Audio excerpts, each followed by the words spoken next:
All the singles that you've released so far have such an empowering kind of tone to them, like as if you're sort of growing up. Are all those songs sort of about the one same thing, or is it just more vague? They're really related to the title of the album, which is Primal Heart, and within the Primal Heart is many things, right?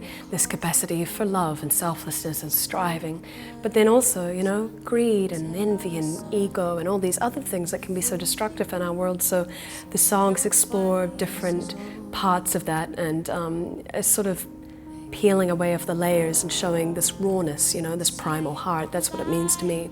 So Human, of course, is very much about that.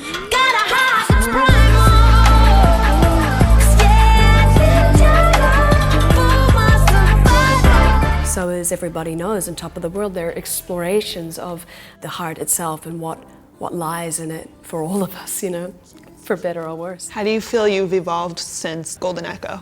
The Golden Echo was a very imaginative album for me. It was, you know, almost a psychedelic approach where I let myself just venture anywhere I could think of, you know?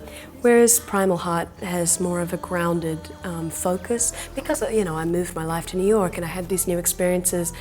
Instead of escaping reality, I wanted to confront it a little more. And like you said, you know, maybe it's a little more focused on growth and maturity and womanhood, and yeah, so I'm really glad that comes across to people who hear it, because I feel more empowered than I perhaps was, you know, when I was younger, and it's nice to feel that your art is reflecting the person you're becoming. Yeah. I got a heart that's primal.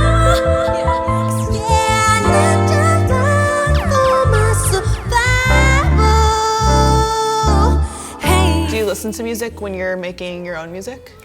Yeah, I think at the start of the process I really, you know, want to marinate in a lot of different genres, but once I'm in that process of producing, it gets a little, it can be a little confusing to be listening to too much music because you kind of want to stay in the zone of what you're creating. Mm-hmm. But I do believe in always having references in terms of, like, you know, if you're trying to explain the drum sound that you're trying to achieve, you know, being able to pull up your favorite records that can do that. So I always have a few things I'm, you know, pulling up with mixers in the studio or producers. And we will find our way.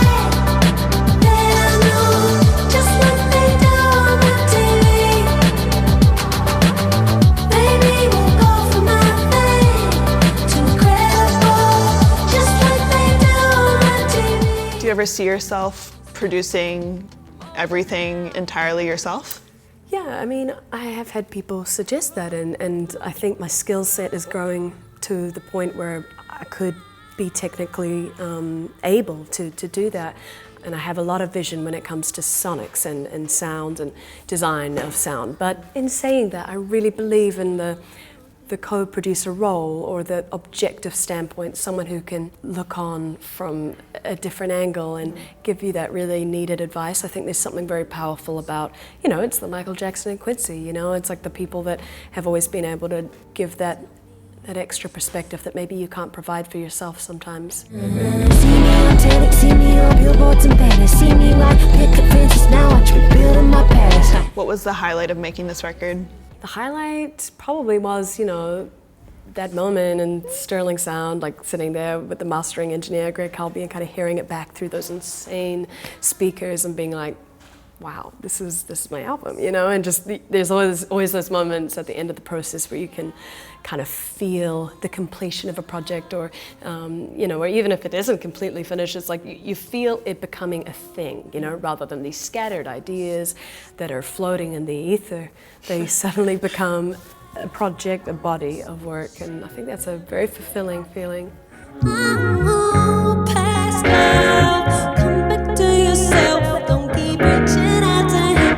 He can't help you now. So past life, come back to the time. It's been far too many nights and just crying.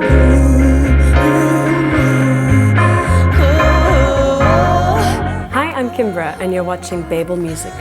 Oh.